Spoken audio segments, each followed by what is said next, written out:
ನೀವ್ಯಾರು ಅಂತ ಗೊತ್ತಾಗ್ಲಿಲ್ಲ. ನಾನು ಅಭಯ್.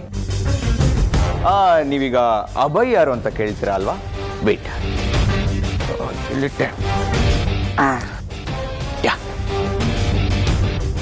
CID ಓದಕ್ ಬರುತ್ತಲ್ಲ,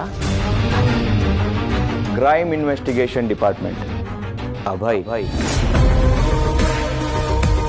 ಇನ್ವೆಸ್ಟಿಗೇಷನ್ಗೆ ಅಂತ ಈ ಮನೆಗೆ ಬಂದಿದ್ದೀನಿ.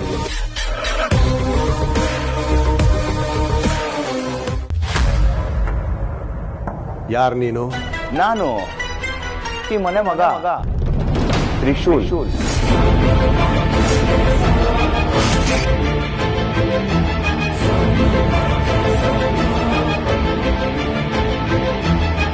ಅರೆ, ಎಲ್ರು ಯಾಕೆ ಹಿಂಗ್ ಮುಖ ಮುಖ ನೋಡ್ತಿದ್ದೀರಾ? ನಾನ್ ಕೇಳಿದ್ದು ಈ ಮನೆ ಮಗ ತ್ರಿಶೂಲ್ ಎಲ್ಲಿ ಅಂತ.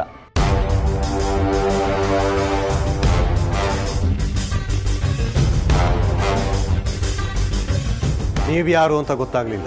ನಾನು ಅಭಯ್. ನೀವೀಗ ಅಭಯ್ ಯಾರು ಅಂತ ಕೇಳ್ತೀರಾ ಅಲ್ವಾ? ವೇಟ್,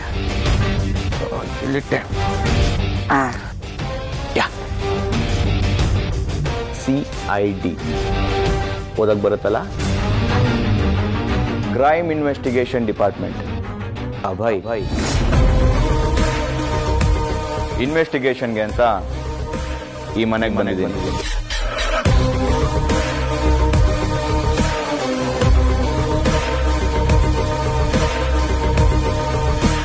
CID ಆಫೀಸರ್ಗೆ ನಮ್ಮನೆಯಲ್ಲಿ ಏನು ಕೆಲಸ? ಕೆಲಸ ಇರೋದಕ್ಕೆ ತಾನೆ ಇಲ್ಲಿಗೆ ಬಂದಿರೋದು. ಅದೇ ಏನ್ ಕೆಲಸ? ಲಾಸ್ಟ್ 4 ಇನ್ಸಿಡೆಂಟ್ ಇಂದ ಹೇಳಿದ್ರೆ ಸಾಕಾ ಅಥವಾ ಮೊದಲಿಂದ ಹೇಳಬೇಕಾ? ಓಕೆ, ಮೊದಲಿಂದಾನೇ ಹೇಳ್ತೀನಿ. ಇನ್ಸಿಡೆಂಟ್ ನಂಬರ್ 1, ಈ ಮನೆ ಮಗ ತ್ರಿವಿಕ್ರಮ್ ಮಿಸ್ಸಿಂಗ್ ಅಂತ ಗೊತ್ತಾಗುತ್ತೆ. ಆಮೇಲೆ ಅವ್ನು ಸಾವಾಯ್ತು ಅಂತ ಗೊತ್ತಾಗುತ್ತೆ.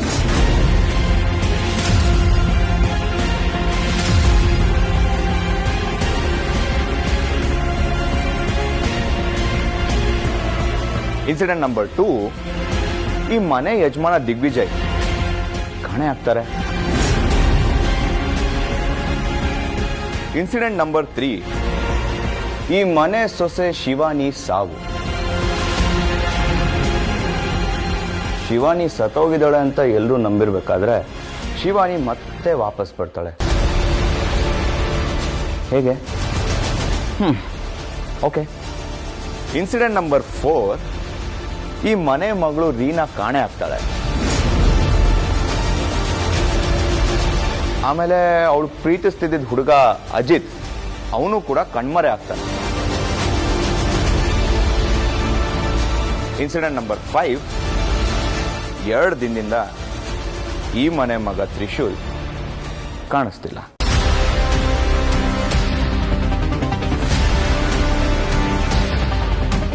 ಇದು ಈ ಮನೆ ವಿಷಯ.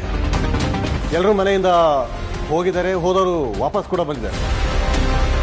ಇದು ಎಲ್ಲ ಮನೆಯಲ್ಲೂ ಸಹಜವಾಗಿ ನಡೆಯುವಂಥದ್ದು. ಆದ್ರೆ ಇಲ್ಲ ಆಗ್ತಿರೋದು ಎಲ್ಲವೂ ಅಸಹಜ.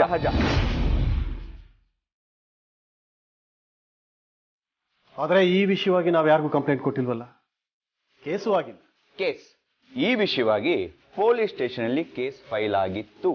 ಈ ಮನೆ ಯಜಮಾನ ದಿಗ್ವಿಜಯ್ ಕಾಣಿಸ್ತಿಲ್ಲ ಅಂತ ಪೊಲೀಸ್ ಸ್ಟೇಷನ್ ಅಲ್ಲಿ ಕಂಪ್ಲೇಂಟ್ ಲಾಡ್ಜ್ ಆಗಿತ್ತು. ಅದ್ರ ಬಗ್ಗೆ ವಿಚಾರಣೆ ಕೂಡ ಆಯಿತು. ಒಂದಷ್ಟು ನಿಗೂಢತೆಗಳು, ಒಂದಷ್ಟು ಪ್ರಶ್ನೆಗಳು ಉಳಿದಿದ್ದ ಕಾರಣ ಈ ಕೇಸ್ CID ಡಿಪಾರ್ಟ್ಮೆಂಟ್ಗೆ ಬಂದಿದೆ. ವಿಚಾರಿಸೋಣ ಅಂತ ಬರೋ ಹೊತ್ತಿಗೆ ಈ ಮನೆ ಮಗ ತ್ರಿಶೂಲ್ ಕೂಡ ಕಾಣಿಸ್ತಿಲ್ಲ ಅಂತ ಕಿವಿಗೆ ಬಿತ್ತು.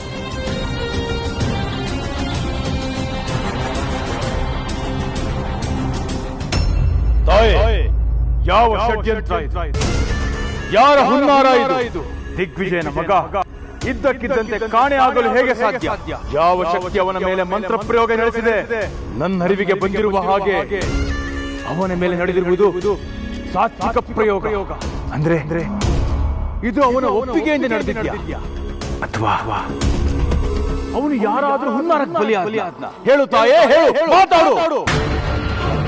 ಅಘೋರ ಕಾರ್ಕೋಟಕ ಅಮಾವಾಸ್ಯೆ ಹತ್ರ ಇದ್ದ ಹಾಗೆ ಈ ರೀತಿ ಘಟನೆ ನಡೀತಾ ಇದೆ ಅಂದ್ರೆ ನಾನು ಎಚ್ಚರವಾಗಿರ್ಬೇಕು ಅಂತ ಸೂಚನೆ ಕೊಡ್ತಾ ಇದ್ಯಾ? ದಿಗ್ವಿಜಯನ ಮಗನ ಕಣ್ಮರಿಯಲ್ಲಿ ನನ್ನ ಎಲ್ಲಾ ಪ್ರಶ್ನೆಗಳಿಗೆ ಉತ್ತರ ಅಡಗಿದೆ ಅಂತ ನನ್ನ ಮತಿಗೆ ಸೂಚನೆ ಕೊಡ್ತಾ ಇದೆಯಾ ತಾಯಿ? ಮೊದಲು ದಿಗ್ವಿಜಯನ ಮಗ ಎಲ್ಲಿ ಅಡಗಿದ್ದಾನೆ, ಅವನ ಮೇಲೆ ಮಂತ್ರ ಪ್ರಯೋಗ ಮಾಡಿದವರು ಯಾರು, ಅವರ ಉದ್ದೇಶ ಏನು ಎಲ್ಲ ನಾನು ತಿಳ್ಕೊಳ್ಬೇಕು. ಈ ಮನೆಯಲ್ಲಿ ಮೇಲಿಂದ ಮೇಲೆ ನಿಗೂಢತೆಗಳು ನಡೀತಾನೆ ಇದೆ. ಸಾಲಾಗಿ ಜನಗಳು ಕಾಣೆ ಆಗ್ತಿದ್ದಾರೆ. ಇದ್ರ ಬಗ್ಗೆ ಎಲ್ಲ ವಿಚಾರಣೆ ನಡಿಬೇಕಲ್ವಾ ಮಿಸ್ಟರ್ ಧನಂಜಯ್? ಓ ಮಿಸ್ಟರ್ ದಿ ಧನಂಜಯ್? ಬರೀ ಧನಂಜಯ್ ನೋಡಿ ಮಿಸ್ಟರ್, ಬರೀ ಧನಂಜಯ್. ಧನಂಜಯ್ ನೋಡಿ ಮಿಸ್ಟರ್ ಧನಂಜಯ್, ನಾನಿವಾಗ ಇಲ್ಲಿ ಬಂದಿರೋದು ಈ ವಿಚಾರಣೆಗೋಸ್ಕರ.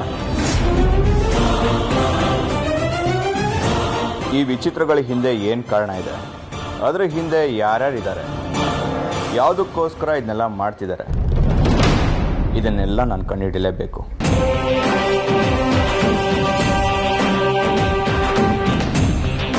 ಓಕೆ, ಅದು ನಿಮ್ಮ ಜವಾಬ್ದಾರಿ ಮಿಸ್ಟರ್ ಅಭಯ್. ಅದು ತಪ್ಪಲ್ಲ. ನಿಮಗೇನು ಪ್ರಶ್ನೆಗಳಿದೆಯೋ ಕೇಳಿ, ನಾವು ಆನ್ಸರ್ ಮಾಡ್ತೀವಿ.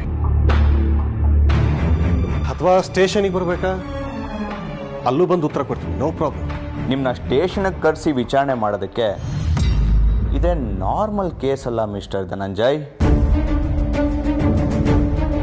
ಇದು ತುಂಬ ಸೆನ್ಸಿಟಿವ್ ಕೇಸ್. ಈ ಮನೇಲಿರೋ ಒಬ್ಬೊಬ್ಬರು ಮುಖಗಳ ಹಿಂದೆನೋ ಒಂದೊಂದು ರಹಸ್ಯ ಇದೆ ಅಂತ ನನಗೆ ಕಾಣಿಸ್ತಾ ಇದೆ.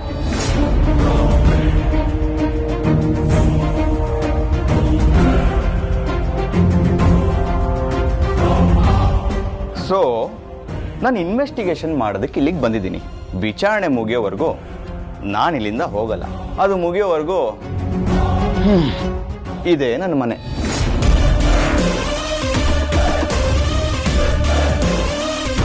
And yeah, one more thing, very important. ಇನ್ನು ಮೇಲೆ ಈ ಮನೆಯಿಂದ ಯಾರೇ ಹೊರಗಡೆ ಹೋಗಬೇಕಾದ್ರೂ ಅಥವಾ ಹೊರಗಡೆಯಿಂದ ಈ ಮನೆಗೆ ಒಳಗೆ ಬರಬೇಕಾದ್ರೂ ನಾನು ಪರ್ಮಿಷನ್ ತಗೋಬೇಕು. ಸಿಚುವೇಶನ್ ಎಂಥದೇ ಇರಲಿ, ಅದು ಮೊದಲು ನನಗೆ ಗೊತ್ತಾಗಬೇಕು. ಪ್ರಾಮಾಣಿಕವಾಗಿ ನೀವೇ ಬಂದು ಸತ್ಯ ಹೇಳಿದ್ರೆ ನನ್ನ ಕೇಸ್ಗೆ ಒಳ್ಳೆಯದು, ರಿಸ್ಕು ಕಡಿಮೆ ರೀ. ಸೊ ಎಲ್ಲರೂ ತಲೆಯಲ್ಲಿ ರಿಜಿಸ್ಟರ್ ಮಾಡ್ಕೊಂಬಿಡಿ, ನಾನು ತುಂಬ ಸ್ಟ್ರಿಕ್ಟು. ಓಕೆ, ಹಾಂ ಸರಿ, ಹಾಗಿದ್ರೆ ಎಲ್ಲರೂ ಹೊರಡಿ.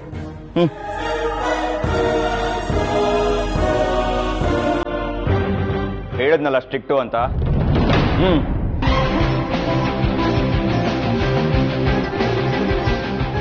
Hello,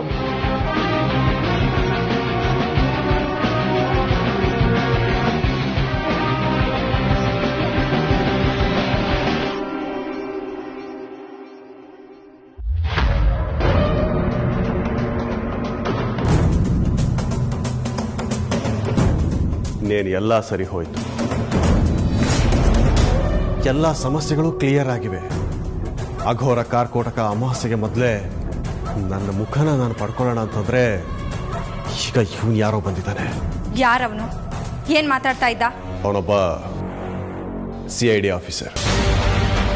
CID officer? ಹಾಗಂದ್ರೆ ಈ ಕೊಲೆ, ಸುಲಿಗೆ, ದರೋಡೆ ಇಂಥ ಕ್ರೈಮ್ಗಳನ್ನೆಲ್ಲ ಮಾಡಿ ತಪ್ಪಿಸ್ಕೊಂಡಿರ್ತಾರಲ್ಲ, ಅಂಥವ್ರನ್ನ ತನಿಖೆ ಮಾಡೋ ಅಧಿಕಾರಿ. ಹಾಗಾದ್ರೆ ಅವನಿಲ್ಲಿಗೆ ಬಂದಿರೋ ಉದ್ದೇಶ ಏನು ದಿಗ್ವಿಜಯ? ಈ ಮನೆಯಲ್ಲಿರೋ ಸಮಸ್ಯೆನ ಕಂಡು ಹಿಡಿಯೋದಕ್ಕೆ. ಏನ್ ಸಮಸ್ಯೆ?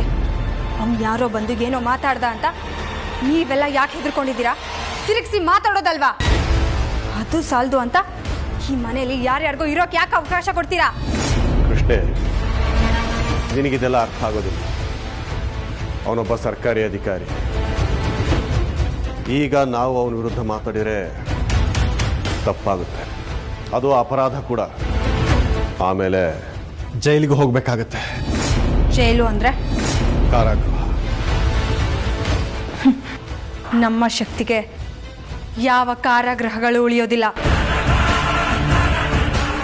ನಿಮ್ಮ ಶಕ್ತಿ ಏನು ಅಂತ ಗೊತ್ತು ಕೃಷ್ಣೆ, ಆದರೆ ಅದನ್ನ ಪ್ರಯೋಗ ಮಾಡೋ ಜಾಗ ಇದಲ್ಲ. ಮೊದಲು ಅವನು ಬಂದಿರೋ ಉದ್ದೇಶ ಏನು ಅಂತ ಗೊತ್ತಾಗಬೇಕು. ಒಂದು ವೇಳೆ ಅವನು ಆಮಿಷಗಳಿಗೆ ಒಳಗಾಗುವಂಥ ಆಫೀಸರ್ ಅಂತ ಆದರೆ ನಮ್ಮ ಕೆಲಸ ಸುಲಭ ಆಗತ್ತೆ, ಇಲ್ಲಾಂದ್ರೆ ಕಷ್ಟ. ಯಾವುದಕ್ಕೂ ಅವನು ಎಂಥ ವ್ಯಕ್ತಿ ಅಂತ ತಿಳ್ಕೊಳ್ತೀನಿ ಮೊದಲು. ಏನೇ ಆದರೂ ಅವನು ಅಪಾಯಕಾರಿ ಅಂತ ಹೇಳ್ತಿದ್ಯಾ ಅಲ್ವಾ ದಿಗ್ವಿಜಯ? ಹೌದು ದಾಕ್ಷಾಯಿಣಿ,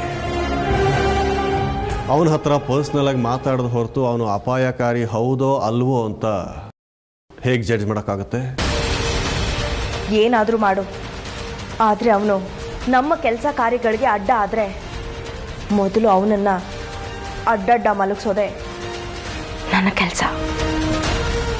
ದೈವಿ ಶಕ್ತಿಯನ್ನು ಕೂಡ ಎದುರಿಸಿ ಮುಂದಕ್ಕೆ ಹೋಗೋ ನಮಗೆ ಇನ್ನು ಅವನ್ ಯಾವ ಲೆಕ್ಕ?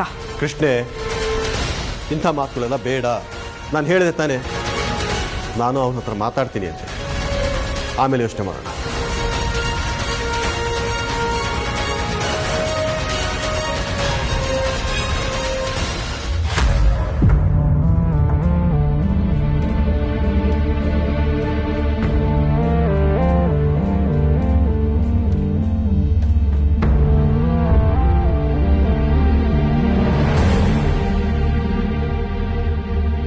ನಿಮ್ಮನ್ನೆಲ್ಲೋ ನೋಡಿದೇನಲ್ಲ? ಹಾಂ, ನೋಡಿದ್ದೀವಲ್ಲ. ಅದೇ ಎಲ್ಲಿ ನೋಡಿದ್ದೀವಿ? ಮೇಡಮ್, ನಾವು ಇದಕ್ಕೆ ಮೊದಲು ದೇವಸ್ಥಾನದಲ್ಲಿ ಭೇಟಿ ಆಗಿದ್ವಲ್ಲ? ಇಲ್ಲ, ಅದಕ್ಕೂ ಮುಂಚೆ ನೀವು ನನಗೆ ಗೊತ್ತು ಅಂತ ನನ್ನ ಮನಸ್ಸು ಹೇಳ್ತಾ ಇದೆ. ಆದರೆ ನನ್ನ ಕಣ್ಣು ಮಾತ್ರ ನೀವು ಯಾರು ಅಂತ ಗುರ್ತಿಸ್ತಾ ಇಲ್ಲ. ನಿಮಗೆ ನಾನು ಗೊತ್ತಾ? ಇಲ್ಲ ಮೇಡಮ್, ನಾನು ಇವತ್ತೇ ಮೊದಲನೇ ಸಲ ನಿಮ್ಮನ್ನು ನೋಡ್ತಿರೋದು. ಆದರೆ ನಿಮ್ಮನ್ನು ನೋಡಿದ್ರೆ ನೀವು ನನಗೆ ತುಂಬ ಹತ್ತಿರದವರು ಅಂತ ಅನಿಸ್ತಿದೆ.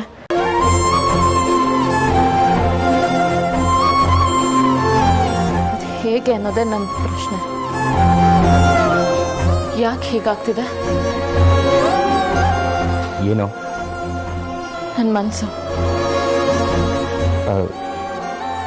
ನಾನು ಹಾಗೇನು ಅನಿಸ್ತಿಲ್ವಲ್ಲ? ಅಲ್ಲ, ನೀವು ನಮ್ಮ ಮನೆಗೆ ಬಂದಿರೋದು ಅದೇನೋ ಕೇಸು ಇನ್ವೆಸ್ಟಿಗೇಷನು ಅಂತ ತಾನೆ? ಹಾಂ, ಬಂದಿರೋದು ಅದಕ್ಕೋಸ್ಕರನೇ ಅಂತ ಆಗಲೇ ದೇವಸ್ಥಾನದಲ್ಲಿ ಯಾಕೆ ಹೇಳಲಿಲ್ಲ ನೀವು? ಅದೆಲ್ಲ ಪಾರ್ಟ್ ಆಫ್ ಇನ್ವೆಸ್ಟಿಗೇಷನ್ ಅಷ್ಟೇ. ಯಾಕೋ ನಿಮ್ಮನ್ನು ನೋಡ್ತಾ ಇದ್ರೆ ನನಗೆ ತುಂಬ ಹತ್ತಿರದವರು ಅನಿಸ್ತಾ ಇದೆ.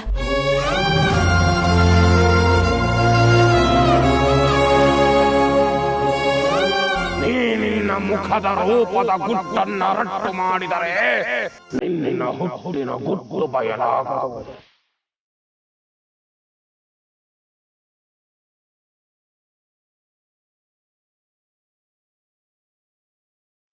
ಏನು ಪದೇ ಪದೇ ಅದನ್ನೇ ಹೇಳ್ತಾ ಇದ್ದೀರಾ? ನನ್ನ ಇನ್ವೆಸ್ಟಿಗೇಷನ್ ದಿಕ್ ತಪ್ಪಿಸೋ ಪ್ಲಾನಾ? ನಾನು ಯಾವ ಆಮಿಷಕ್ಕೂ ಒಳಗಾಗಲ್ಲ. ಇದರಲ್ಲೇನಾದರೂ ನಿಮ್ಮ ಕೈವಾಡ ಇದೆ ಅಂತ ನನಗೇನಾದರೂ ಗೊತ್ತಾದರೆ ನಿಮ್ಮ ಮೇಲೂ ಆ್ಯಕ್ಷನ್ ತಗೋಬೇಕಾಗುತ್ತೆ. ಏನಾದರೂ ಮಾಡಿ, ಆದರೆ ನಾನು ಒಂದೇ ಒಂದು ಮಾತು ನಡೆಸ್ಕೊಡ್ತೀರಾ? ಏನು? ಆದಷ್ಟು ಬೇಗ ನನ್ನ ತ್ರಿಶೂಲ್ ಗೆಲ್ಲಿದ್ದೇನೆ ಅಂತ ಕಂಡು ಹಿಡ್ತೀರಾ?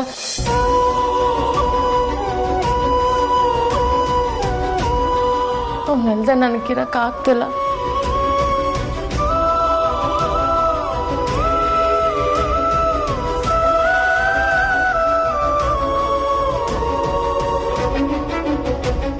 ಕಂಡಿಡ್ದು ಹೇಳ್ತೀರಾ?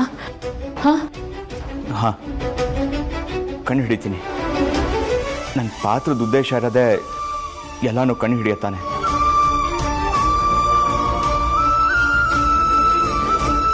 ನನಗಿಂತ ಮುಂಚೆ ಏನು, ನನ್ನ ನಂತರ ಏನೋ ಎಲ್ಲ ಗೊತ್ತಾಗಬೇಕಲ್ಲ.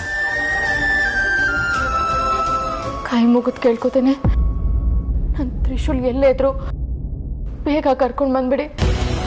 ಅವನಿಗೋಸ್ಕರ ನಾನು, ನನ್ನ ಹೊಟ್ಟೆಲಿರೋ ಮಗು ಇಬ್ರು ಕಾಯ್ತಾ ಇದ್ದೇವೆ.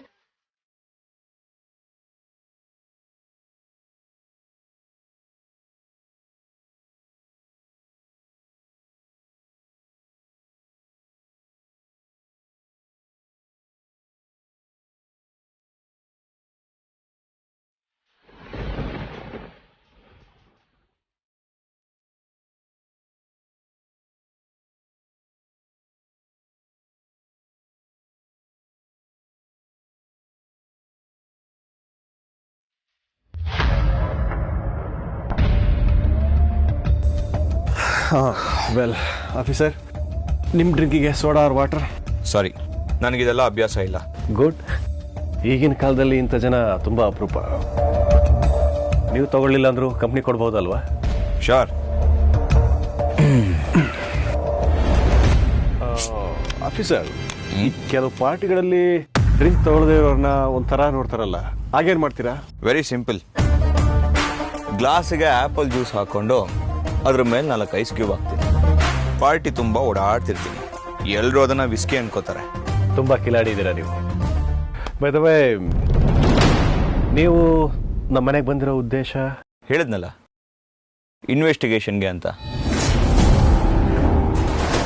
ಓಕೆ, ನೀವು ಮನೆಯಲ್ಲಿ ಇದ್ಕೊಂಡೇ ಇನ್ವೆಸ್ಟಿಗೇಷನ್ ಶುರು ಮಾಡ್ತೀರಾ? ಮನೇಲಿ ಇದ್ಕೊಂಡೆ ಇನ್ವೆಸ್ಟಿಗೇಷನ್ ಮಾಡಿದ್ರೆ ಮನೆ ಹೊರಗಡೆ ಇರೋರ್ಗು ಅದು ದಾರಿ ತೋರಿಸುತ್ತೆ. ಅದ್ರ ಬಗ್ಗೆ ನನಗೆ ಕಾನ್ಫಿಡೆನ್ಸ್ ಇದೆ. ಎಲ್ಲದಕ್ಕೂ ಲಿಂಕ್ ಇದೆ ಧನಂಜಯ್ ಅವರೇ.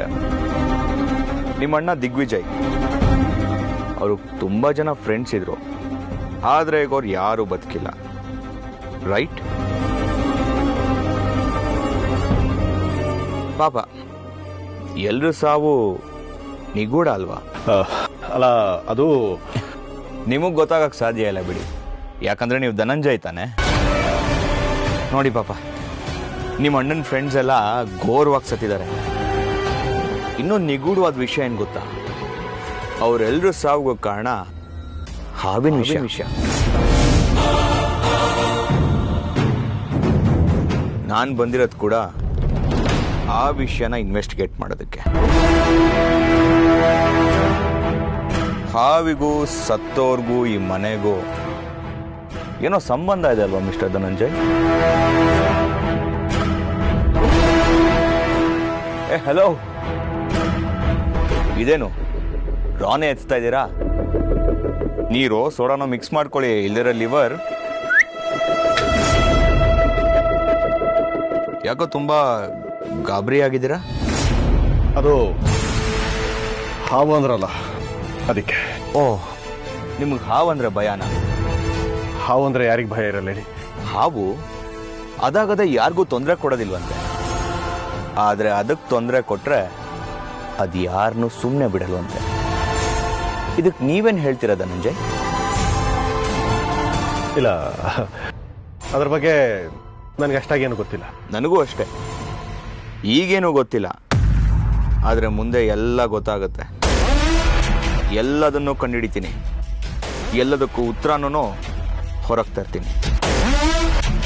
Good night mister Dhananjay. And yeah, ಮದ್ಯಪಾನ ಆರೋಗ್ಯಕ್ಕೆ ಹಾನಿಕರ, ಹುಷಾರ್. ಬಾಯ್. ಇವನು ಸಾಮಾನ್ಯನಲ್ಲ. ಇವನು ಮಾತಾಡೋದನ್ನೆಲ್ಲ ನೋಡ್ತಾ ಇದ್ರೆ ಕೆಲ ಬೇರೆ ಸಮೇತ ಜಾಲೋಡ ಥರ ಕಾಣ್ತಾ ಇದ್ದಾರೆ.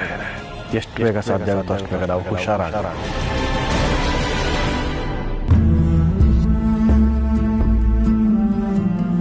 ಹೆದರ್ಕೋಬೇಡ ಕಂದ, ಅಪ್ಪ ಬೇಗ ಬಂದ್ಬಿಡ್ತಾರ.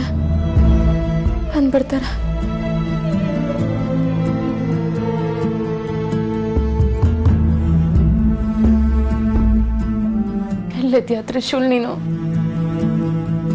ನಿನಗೋಸ್ಕರ ನಾನು ನಿನ್ ಮಗು ಕಾಯ್ತಾ ಇದ್ದೀವಿ.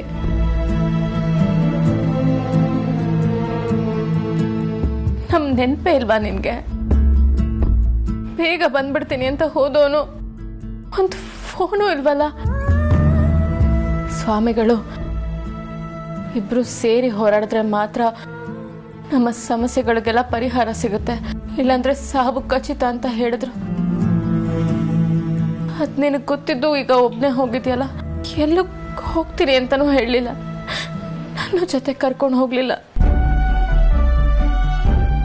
ನಿನಗೇನಾದ್ರೂ ಆದ್ರೆ ನಾವಿಬ್ರು ಮಾತ್ರ ಬದುಕಿರಲ್ಲ ತ್ರಿಶೂಲ್, ಬದುಕಿರಲ್ಲ.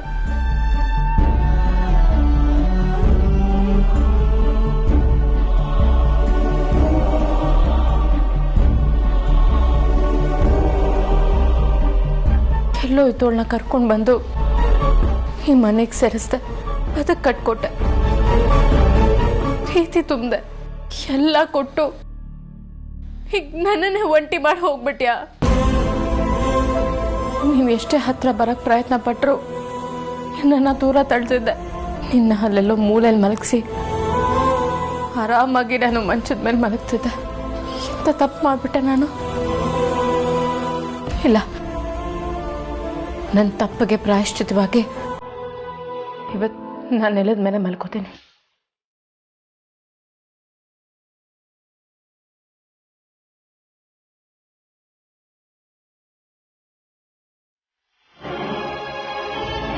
ಪರಮೇಶ್ವರ, ನನ್ನ ತ್ರಿಶೂಲ್ಗೆ ಯಾವುದೇ ತೊಂದರೆ ಆಗದೆ ಇರಲಿ, ಹಾಗೊಂದು ವೇಳೆ ತೊಂದರೆ ಆಗಲೇಬೇಕು ಅಂದರೆ ಎಲ್ಲ ನನಗಾಗಲಿ.